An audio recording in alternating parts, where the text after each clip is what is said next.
Ormai conoscete la mia passione per la pasta fresca, oggi preparo un formato tipico del Salento, le sagne incannulate.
La sfoglia deve essere spessa circa 2 mm. Adesso andrò a ricavare le strisce per fare le sagne, che dovranno essere larghe circa 1,5 cm, 2 cm.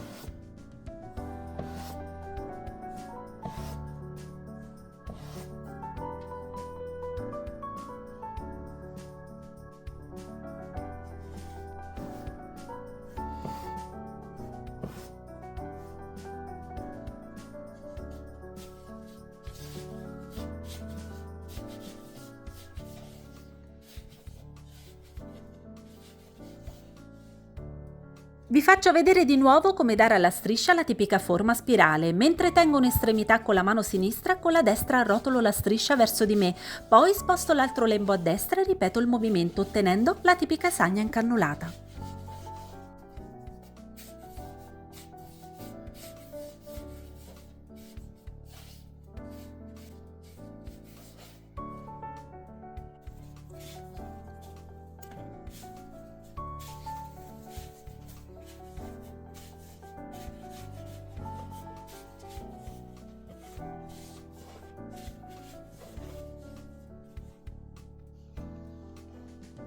Per il condimento ho scelto un gemellaggio culinario con la Sicilia, visto che userò gli ingredienti tipici della norma, e cioè melanzane fritte, sugo di pomodoro, basilico e ricotta salata.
Ho preferito tagliare le melanzane a striscioline, così seguiranno alla perfezione le curve della pasta ad ogni forchettata.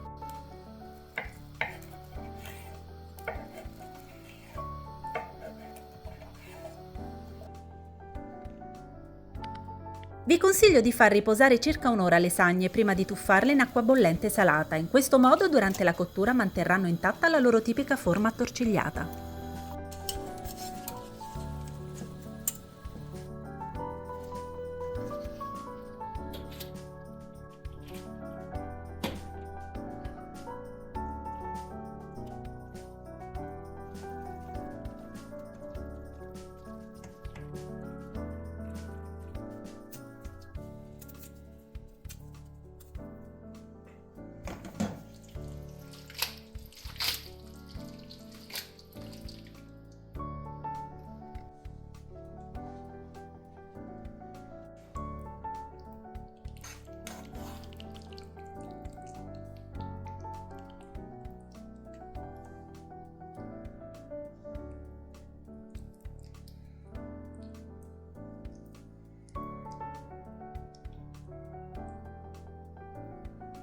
Manca solo una generosa spolverata di ricotta salata e piatto finito e da Paolina buon appetito! Adesso tocca a voi, provatele e fatemi sapere!